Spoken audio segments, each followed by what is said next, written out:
So I am going to present to you guys.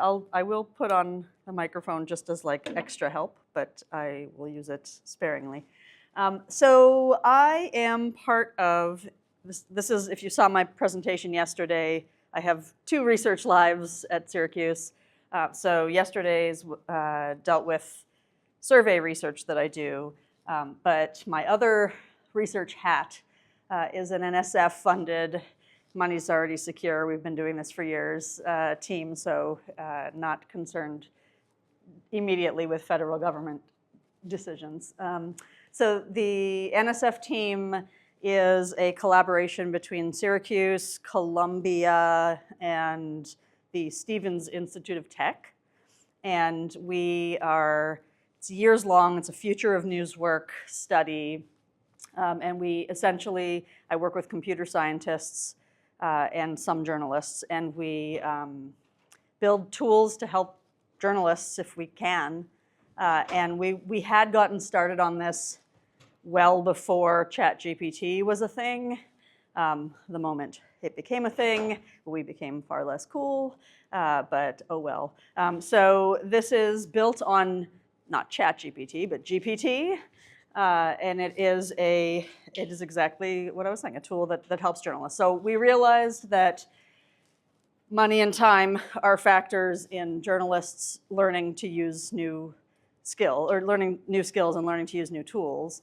And we also realized that AI is a really nice way to offer people a sandbox, a playground, to just put information out into the non-existent audience, right? And just kind of see what happens, see what sticks, and figure out how to do new things. So what we did with the tool that we ended up calling ReelFramer was we actually literally built it on the WAPO team's work. We looked at what Dave and Carmela and a guy named Chris were doing a couple of years ago, and we decided that we would create an AI-driven tool to help journalists make these themselves on their own, using their own news work. So it's not asking AI to write stories from scratch. It is asking AI to take stories we already vetted and turn them into TikTok scripts. So here's an example with Chris in it. Years ago now, the protests in France on retirement age hikes. This is a good example of one of Washington Post's TikToks. Well, I'm retiring. Hey, could you stick around for like 2 years? What? The French government just used its executive powers to raise the retirement age. If you had said stick around for like 30 minutes, it's a really unpopular move. I would have been upset, but like more willing. It could cause Parliament to issue a no confidence vote for the Prime Minister. I had like dinner reservations. It would really shake up the whole government. Okay, I'm gonna go protest this. I'll see you. Bye. What are your reactions to this video? I don't know if it depends on your age group. Some people my age and up, I'm older than I look, have a difficult time processing that speed of information. But hopefully you, between the video and the little screen grab of the actual story, you got the gist of what was happening. What do you think about this video? What are your initial responses to it? Or do you need me to play it again? Play it again. I don't want to assume people can't catch this stuff quickly enough, but I do know that happens. So giggles are the right response, I think. But what do we think? Thoughts on this video as people who think about journalism? I guess my question is, do you believe the audiences are already somewhat familiar with the subject? No. I believe the answer is no. The specific reason to do this is no. Yeah. I found this fairly easy to digest. I like how the Newhouse alums are the first to be like, I have opinions. Okay, yeah. Yes, we trained you well. Yeah, that's because I'm here. But in thinking about this, they're asking 62-year-olds to delay their retirement, and the 62-year-olds are like, no thanks. Yeah. And yes, is it a really surface level understanding? Sure. Yeah. But if we think of what maybe Axios is doing, where they write a bullet point for a story, like, it gives me a preview and it gives me the overview, and then if I want to dig deeper, I can go read the article. Yes, which I love hearing. I didn't know that TikTok had changed to add a button so that you could link to the stories, which we tried at my student newsroom, we had tried putting links into the comments section in the hopes that somebody would, highlight the thing and and copy and paste it into a browser. But even that wouldn't work. It was set to automatically get rid of the links, so you couldn't even do it, the long way. Yeah, I mean, the answer being no. I don't think that the idea is that people who watch this already know what's going on. I think that I know I tell my students, I assume the same is told here, that audience is a completely different audience. What Dave pioneered, really, right, was an understanding that there are young people who are not yet fully immersed, fully invested in politics and news consumption, but they will be so soon. It would be a shame not to acknowledge them, right? Not to help them be seen. The age, of course, is curving up now a little bit, so people who consume this are now the undergrad students who are old enough to vote and who do care about these things, and who are actively learning about politics, assuming they go to college or they just came to it some other way. And so they do lean on this now for that type of information. And adults are, I would argue, fewer and fewer are reading those articles anyway, right? Fewer and fewer are reading beyond those headlines. So this is slightly better than a headline, maybe arguably much worse than reading the entire meaningful research journalism that went into putting the article together. But at some point, you're bound to make that connection to say, I keep consuming content from the Washington Post. Maybe I ought to go see what they do other than this. And hey, they have a website. So yes, but it is also entertaining. And I might point out, very much fitting in the, what Carmela, I'm sure, would call the vibe of the space, right? So we did an analysis, the research team, the NSF grant team, on their content. I believe it was 2023, although COVID makes every year in that era like blend together, and I have trouble remembering things from that time. So we found that at that time, essentially they had three different approaches, common approaches to their videos between the three of them. One is what we ended up, because we're academics and we're boring, calling expository dialogue, where we have a character and then we have another character, and one is explaining to the other how stuff works, right? So here's an example more recent from when Bezos said for the editorial board, not to run an endorsement of Kamala Harris. All right, our editorial staff, which is the opinion section of a newspaper, has written our endorsement for Kamala Harris here. Time to publish. Wait, stop!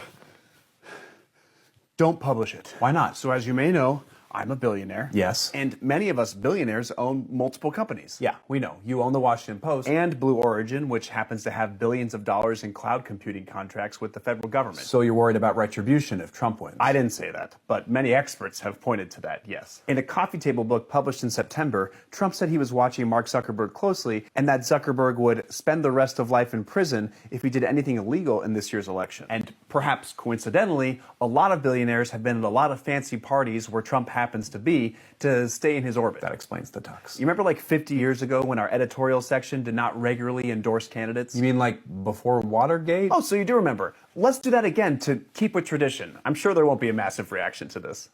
This is actually, I like watching these now because it's like watching an athletic event like years later, and you're like, oh, that's how that played out. I see it clearly now. But anyhow, that's one person explaining to another person how something works. We had another common type show up, which is a reenactment. So they are pretending to be the people in real time, playing out what is happening in a news story. So in this case, when the administration was told that they had to give back jobs to all the people that they fired, You have to take it back. Take what back? Remember when you said you're fired? The president said that a lot. Fair. Anyways, all those probationary employees you fired last month, take it back. You have to offer all their jobs back. Pause. What does this mean? This judge's ruling is, so far, the most significant challenge to President Trump's efforts to shrink the federal workforce. Noted. Okay, continue. Offer whose jobs back? Agriculture, defense, energy, interior, treasury, veterans affairs. Why? You directed the Office of Personnel Management to cut those jobs. Yeah, it's basically the federal government's HR. Sure, but they had no legal authority to do all those mass firings. Then how are we supposed to fire people? The individual agencies could follow the steps in federal law called the Reduction in Force Act. But OPM firing all those probationary workers, including ones at all these places, was unlawful. And the other one is comedic analogy. So a lot of times they will say, boy, this is a lot like something else, and play out that scenario instead, right? So, I mean, I would imagine the most obvious one would be in a political race that they might liken it to a car race or a horse race, right? But in this case, Spirit and Frontier said they would merge, and so they played out a wedding. Hey everyone, sorry I'm late. You had to use a kiosk to check into the wedding, but only one of them worked. So, how do you know the newlyweds? Oh sure, I met Spirit Airlines when I was looking for a cheap weekend flight. It ended up costing more than any of the other flights that weekend. Oh, wow, that's how I met Frontier. Classic. Excuse me, sir, it appears you brought some emotional baggage to this wedding. It really doesn't take up any extra room. Yes, but you only paid for this seat. Okay. I'm gonna go to the open bar. Don't forget your credit card. I thought it was free. Water is free. Wow, they're made for each other.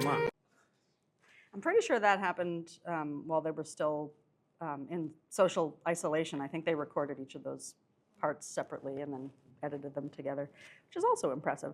So what our team is trying to figure out is, given that journalists don't always have access to educational experiences where they might be able to learn how to do this stuff, how can AI be helpful? And so we decided to create ReelFramer, which is a human and AI collaboration, which is what the federal government has agreed to pay us to learn how to do. So things AI can do well and things AI cannot do well, I don't think will surprise you. AI can help you explore. It can help you come up with ideas. It can inspire you. It cannot check your facts for you, not well, not in any way you'd be comfortable with. It can't decide if the script that it creates or that you create is appropriate, right? We can be quite offensive if we're not careful. I know they talked about the rare rejection on their end, but they're not using AI. And it cannot help you balance entertainment and information, which is similar to what's appropriate and what isn't. And it certainly can't help you figure out if it makes any sense, right? Is it entirely incoherent? It doesn't know or care. So we do still need humans. Hooray for that. ReelFramer takes the text-based story, we put it through the meat grinder, and we spit out a short, narrative-driven, fast-paced, colloquial, entertaining script for social media. Or if you prefer, it looks kind of like this. I'll show you in a moment what it actually looks like. So again, we take the text. I can point at it. We take the text. It tells us what the story's about, who's involved, who are the stakeholders. It gives us some ideas based on those three framings. If you want an expository dialogue, if you want a reenactment, or you want a comedic analogy, and it will spit out scripts that are tied to those three possibilities. We maybe have to adjust now that we have a new member of the WAPO TikTok universe. I don't know, we'll see. But it takes those narrative framings and then gives you something to play with. I will say before we end up using it, this is what it actually looks like. I will say before we end up using it that you guys would know if you've ever used ChatGPT that AI tells like terrible dad joke level, awful when it writes. This will be no different because it's built on GPT. And so it's perfectly fine to look at it and go, whew, that's rough. Let me make a tweak to that and make it better. But this is what the opening screen looks like. It is a federal government-funded study, so it's not like we're trying to sell something, so it doesn't look like we're trying to sell something, because we're not. Very bare bones. You have a window, you put the text into the window, you hit submit, and then you push get news info. When you do that, it will give you all the characters that it perceives are relevant to the story and what their deal is in the story. And then it'll also show you that top window. Then you can pick expository, role play, or comedic analogy, and it will show you the facts of the story, which it gives color codes to, and those color codes will come back here in just a moment. Essentially, it's summarizing the story for you and deciding which facts are important. If you don't like the facts that it came up with, you can regenerate until it gives you facts that you would like to address in your TikTok video. It also tells you who the characters are. I find this is the biggest gap for us because it picks really strange character. It won't come up with something that isn't in the story. So I had a story once about the Syracuse Zoo. There are a couple of like twin elephants that are at the zoo, and the elephants became the characters in the story, and I thought, they can't speak, that wouldn't make sense, why, you know? So you can ignore it, you can replace it with whatever makes more sense to you. But essentially, when you hit generate script, it shows you where each of those facts created a sentence in the story, or excuse me, in the script. And then if you don't like what it came up with, then pick new things until you find something you do like. So try other frames. The first one was an expository dialogue. Now there's role play, act out, and then there's comedic analogy. So it'll explain to you. It's a little bit much at first when you're getting used to it, but you get used to it eventually. You can see sometimes it blends, like one sentence addresses two facts from the list in this case. So we have tried this out on students, and we have tried this out on professionals before. The professionals, I think you'll find interesting, as well as the students. I'll show you both. So I went to the Jane closed Facebook group of journalists who identify as female, and they were excited to try out this tool. I said, you know, it's free. At least that barrier is down for you if you can find the time, and we can coordinate a time with everyone. And we did manage to find a short amount of time over the summer, over 8 weeks, where several reporters, including this one, Amber from Florida, well, that makes sense, her story is about Florida, met with us every week, and we just kind of had them bring in their scripts once a week, their web stories rather, and try out different video interpretations, TikTok interpretations of their TV scripts. So this one I thought went really well for Amber. She's also very skillful, so I won't say that AI had everything to do with it. It was certainly Amber's effort.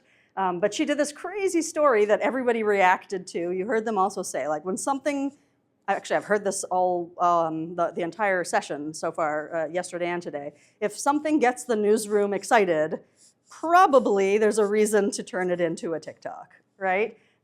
Presumably, people want to talk about this. So this one jumped out at us when she said, yeah, I'm doing a story right now where you can buy bullets in a vending machine.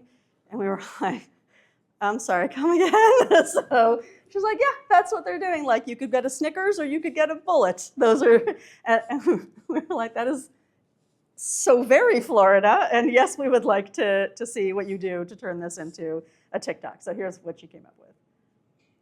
Making my grocery list, I need milk, eggs, and bread. Add bullets to that list too. Huh? You can't buy bullets at the grocery store. Well, actually, our company, American Rounds, is working to bring gun ammo vending machines to local grocery stores in Florida, so you may be able to add ammo to your list soon. Like how you would buy a Snickers? That sounds dangerous. There are a couple extra steps. These machines have ID scanners to make sure a person's ID is real and that the person is of age, and then it uses AI to scan for facial recognition to make sure the ID matches the face of the person looking to buy the ammo. What if someone breaks into the machine? Well, these machines will be inside stores and only usable during business hours. The machines are actually more theft-proof than traditional stores. Oh, well, I guess that makes sense, but it's still kind of weird buying ammo in the same place I get my milk. It's convenience at its finest. Grocery shopping just got a lot more interesting in Florida. Not bad, right? It took a lot of work on Amber's part to remove all of the promotional language that AI thought she would want in her script and to appropriately represent the American Rounds character in the story because, again, AI has no feelings, and so it took someone she actually interviewed and did with it whatever it wanted, and she was like, that's a real person, so first things first, we're not using their name, right? Because, again, AI will just pick what it thinks is right. She took the name out, she made it just the company. We had a group effort conversation with her about what we thought we could do to make it work. The same kind of challenges come up for my students. I would like to point something out in this moment. NCC News, which is the Newhouse Communications Center made up newsroom, it's just for classes, that's not our student media, has no audience. We don't air anywhere. It's a classroom lab, right? That it got that many views is even more impressive considering we don't have an audience. So there was no loyalty to this person's video, but clearly there was enough going on here, and when are we not talking about FEMA, that people wanted to watch. So here is what my student came up with. This was also a several-week group meetings session come to fruition for her. I would like to point out, by the way, there are stumbles in this video. It still didn't matter, right? So the audiences don't mind that. All right, everyone, at some point soon, all phones and TVs across the country will be playing a sound. Us here at FEMA need to assess our system and see what devices get a notification. Hey, what about people in domestic violence situations that have hidden phones? Why is that a problem? Well, if they have a hidden phone, that means their abuser has such a tight leash on them that they need a way to communicate with others without being monitored. I mean, yeah, that's definitely a problem. How many people have to deal with that? Yeah, actually 50 to 60% of our clients at the Vera House have a hidden phone. Well, we definitely need to get the word out. Once we know the exact time that the sound is going to go off, they need to shut their phones and devices all the way off. That's the only way that they can avoid getting the alert. We're doing our best to let everyone know. I mean, we would never want anyone to be harmed because of this alert. You know, we're also telling them to keep their phones in an isolated place when the alert goes off. We care about their safety as well, and we'll alert anyone we can about this. So, went well. It's based on a story that all the facts were verified as usual by a journalist, not by the AI. And anywhere that the AI misinterpreted, the student journalist then goes back in and makes sure that all of the script gets edited appropriately. So again, just remember, there are things that AI is good at and there are things that AI is not good at, and that's fine. We'd like to keep it that way, otherwise we all lose our jobs. So let's be happy about that. So I have an assignment for you guys, and before I give it to you, I will point out that the students, anyhow, all put these stories together in minutes. I'm not asking you to put an entire story and shoot it in minutes, but I am asking you to try out the tool and see how it goes. So the assignment is going to be build a newsreel. We can work in one giant group. We can work in a few small groups. There are enough links, I believe, that we could work independently, but I don't believe you have enough computers. So if you scan that QR code, fingers crossed, it will take you to that first rather stark window. I don't know how this would work on phones, so maybe you have to send yourself the link. Did it not work? I'll send it to you guys. Let's make a new one. It's never simple. Let's make a QR code. Well, before I do that, let me say, why don't let's decide how we're going to make this happen, because now that we know how many people. So I have example articles that we can use. We can use those if you like, including a couple that I grabbed off of Hearst's Boston website from yesterday. You can use stuff of your own if you want, but we'll figure it out. Why don't we?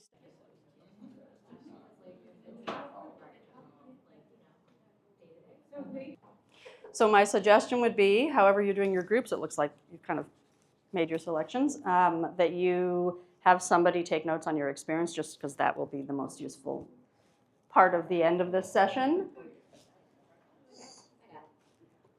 All right. Let me know once you've started typing the address if it works or doesn't work. Should be good.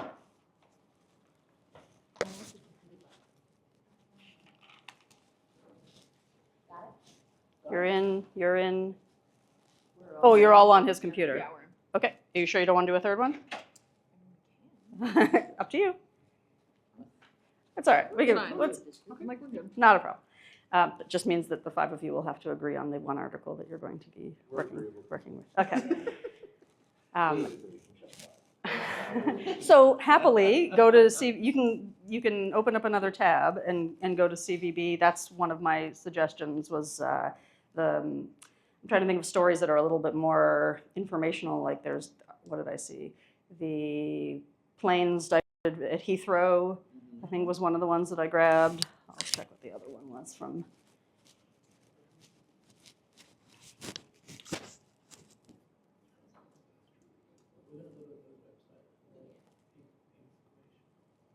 You can just search up any of these articles, or pick a completely different one if you want. But the passenger stranded at Heathrow, yeah, that was, I got off of CBB.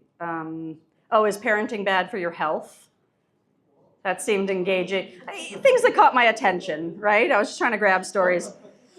I would suggest, and I know that the Washington Post team made similar suggestions, but I would suggest stories that are objectively depressing, right? It's challenging for a 30-minute session like this. You have to get better at it. I did see, if you want to search this up, this was an AP story that PepsiCo bought Poppy. So I don't know if you're interested in that or not, but you can look up that story.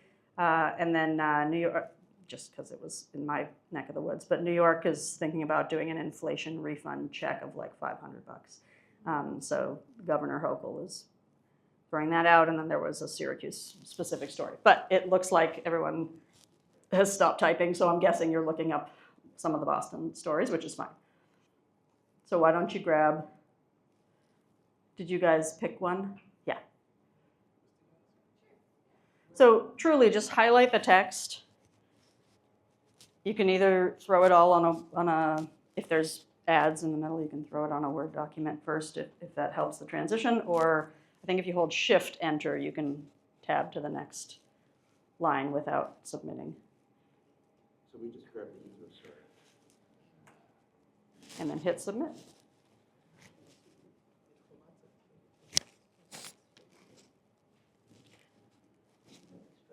And then hit Get News Info. Yep, once you've submitted. And it will start to offer you options for your stories. Remember what I said, that first story is going to be uncomfortably bad dad joke. It just is, every time. Where you're like, wow, we would never make a video that sounds like that. So keep playing with it until you find what you like. I'll let you guys do this for the next like 10 minutes or 15 minutes until it looks like you're starting to run out of steam. I feel like they have like there's a show happening here, so I'm thinking you guys go first. All right. I think we could fit 2 people. All right, who's gonna? I can be passenger 1. Right. Let's do this. Ding. We apologize for the inconvenience. All flights are canceled. Are you kidding me? I have a connecting flight to catch. I'm very sorry, ma'am. You'll have to be rebooked on another flight. This is a nightmare. I've been stuck on the plane for hours. Ding. We understand your frustration. We're doing our best to accommodate everyone. Well, I hope you can at least provide some snacks while we wait. Ding. We'll make sure you're taken care of. Please be patient. I can't believe this is happening. What a disaster. Just remember, folks, laughter is the best medicine, unless you're flying with us. I like that. What?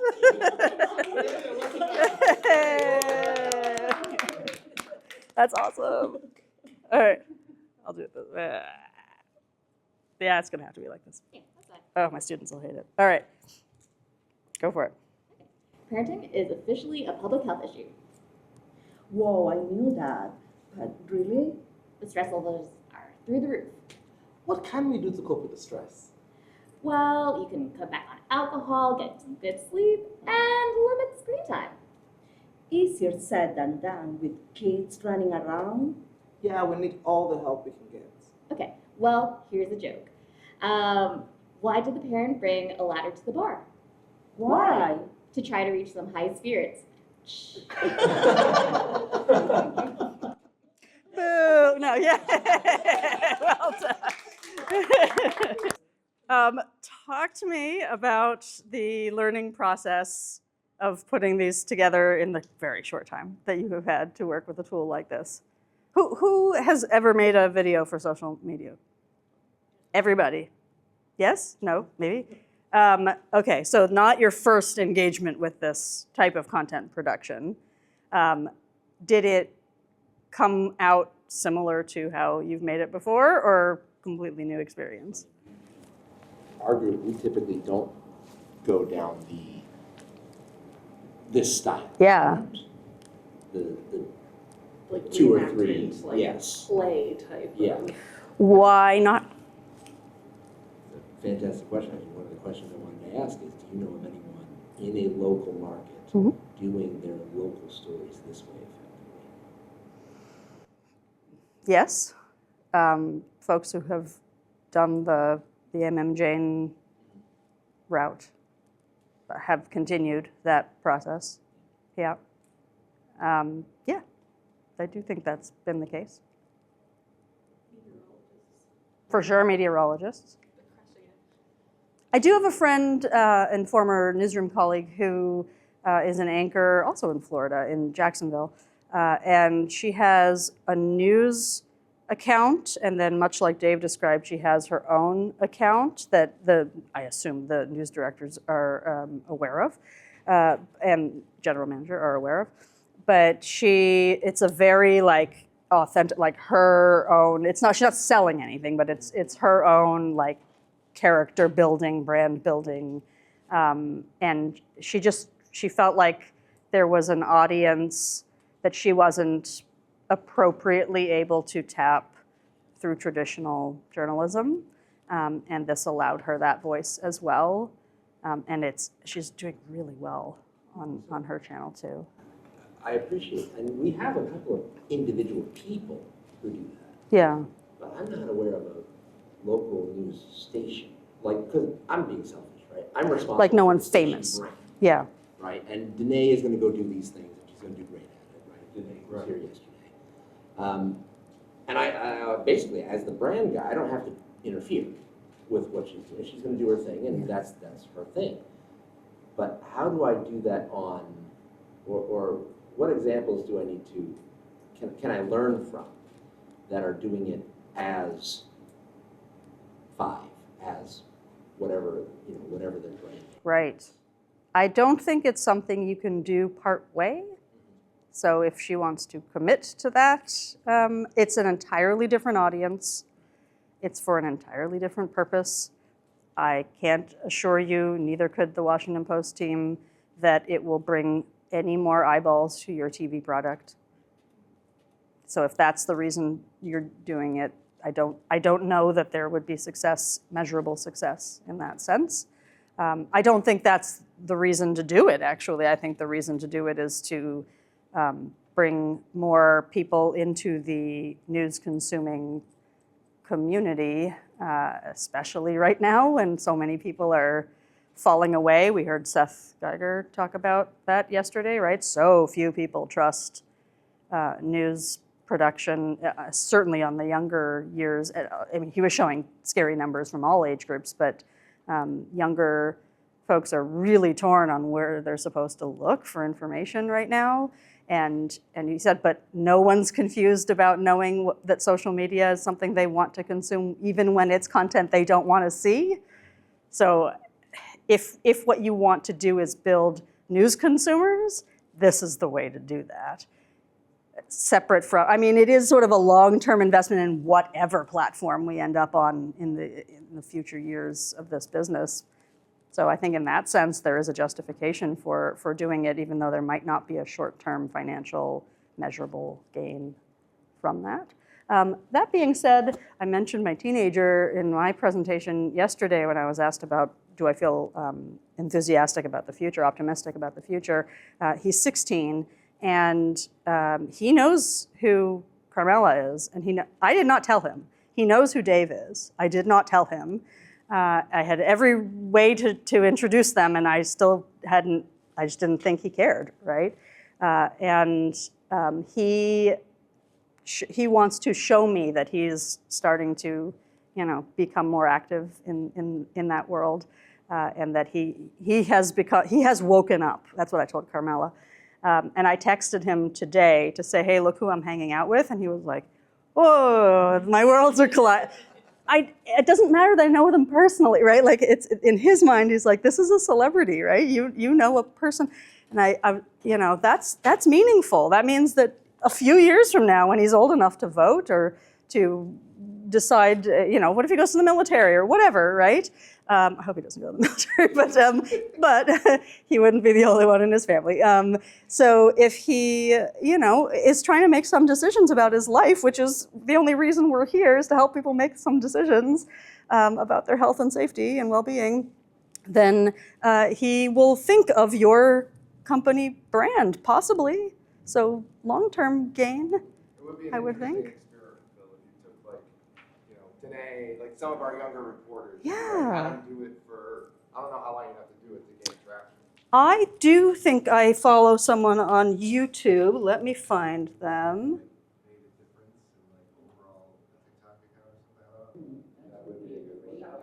News Girls, there they are. Has anybody seen these videos? These are local news. You'd think I would have looked up who they are already, but I haven't. There's bound to be an About Us somewhere. Let's see, welcome to News Girl. Oh, my old eyes. So it's, let's make news sexy again or something, I guess, is the idea. Ren and Mabel. But they do like faux podcast, but they're explaining stories in current events. But you might not wish to do it quite like this, but you could do something like that in your newsroom, where they break down the story. They're essentially just spilling tea on whatever the thing is that anyone could have read, right? But they read it. So I don't know. I'm taking a chance by clicking on this one. I have no idea what I'm about to get. I don't know if I want the fashion one. I don't know. I'm torn.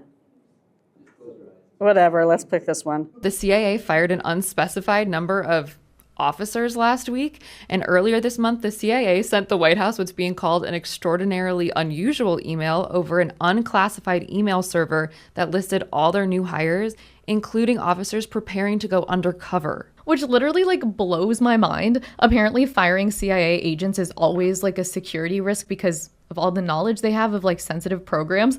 But what makes this situation a national security risk is that this email included first initials and last names. So obviously these agents' identities are compromised now and can be leaked to foreign adversaries. So, again, the actual delivery might not be your preference in your newsroom, but the idea that you could just translate a story from a traditional TV approach to a tea-spilling conversation. It looked like they had scripts in front of them. They just kind of kept looking down at them. So I don't even know if they have to rehearse them all that much. But I'm just saying, people do care to watch, and they get tons of views. And you could own that instead of them owning it, because they're just repurposing work that you already did, right? Whoever you may be in this case, but. There was another one, but I don't think I follow her here. I think I follow her on TikTok, but I'm not going to look it up right now. It's a lawyer, and she does, you may have seen her before, she does these explainers that look a lot like the ones that we had you guys do, where she goes to the airport. Pete Buttigieg was on her video one time. Erica, that's right. So she does these like tax advice, law advice, travel advice. It's just sort of her area of expertise. She's wonderful, right? But it's exactly these videos. She just takes the essence of, here's the 5 bulleted list points of what I'm going to address in my video.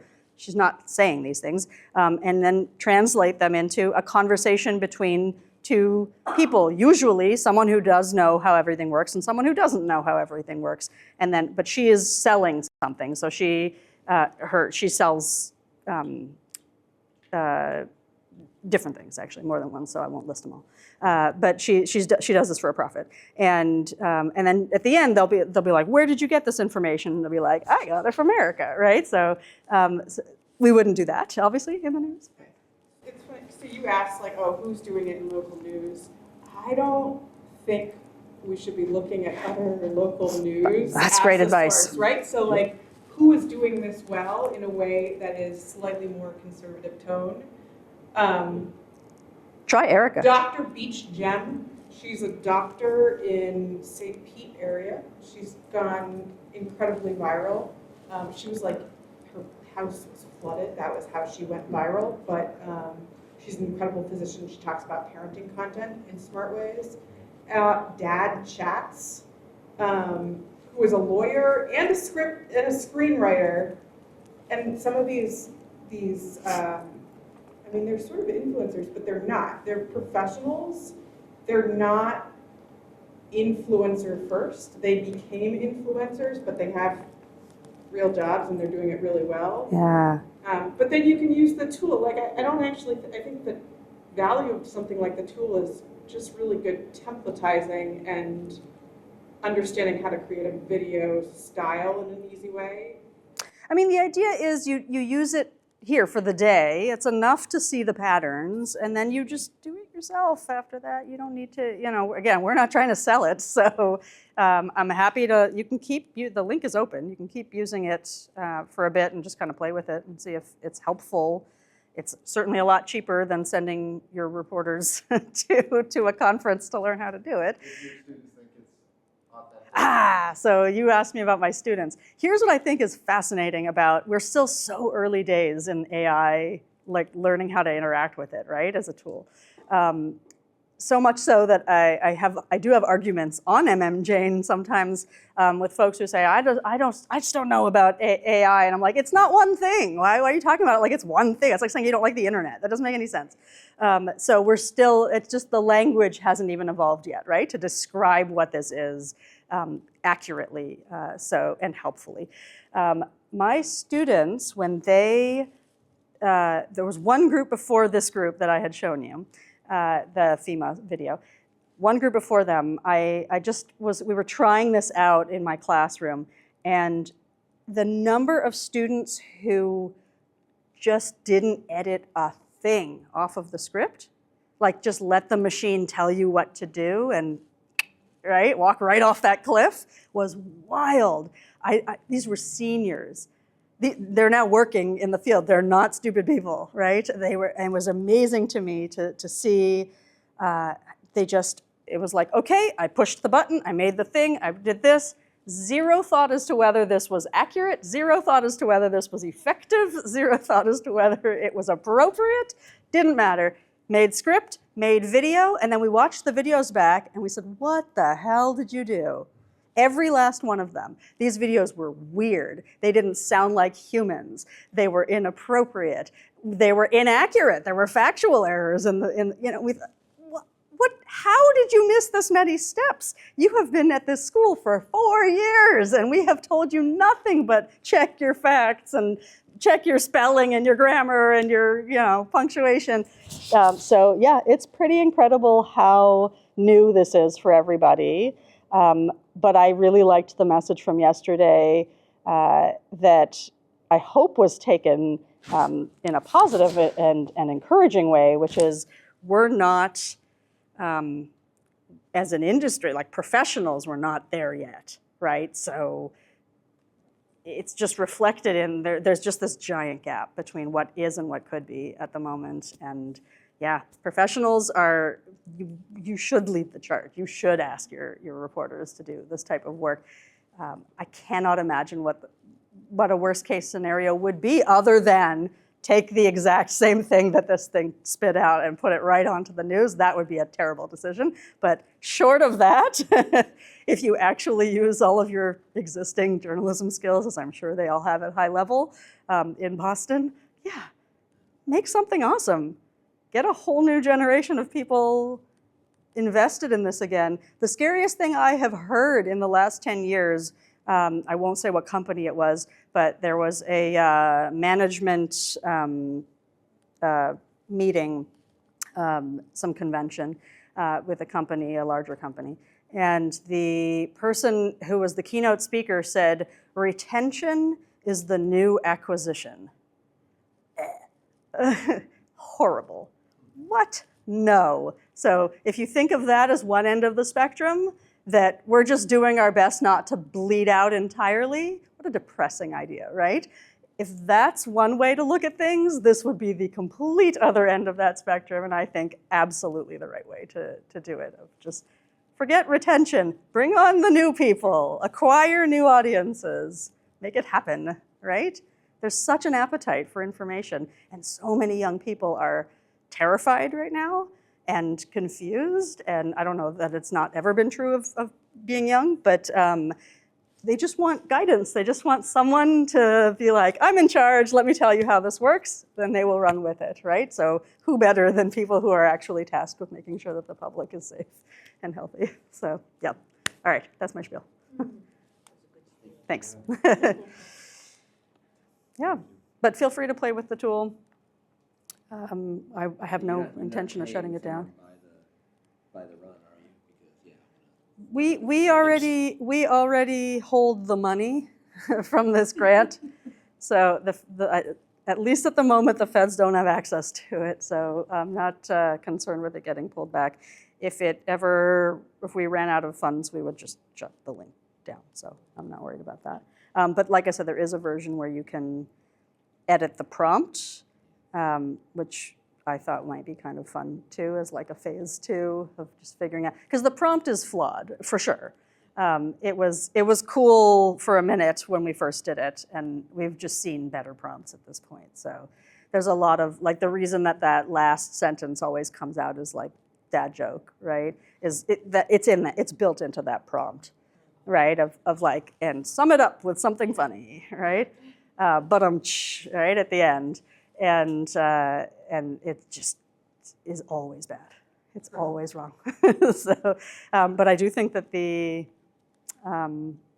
analogy one that you guys had that experience, it's so weird, right? When you ask it to do an analogy and it describes the analogy well, but then it repeats the description in the script instead of doing it.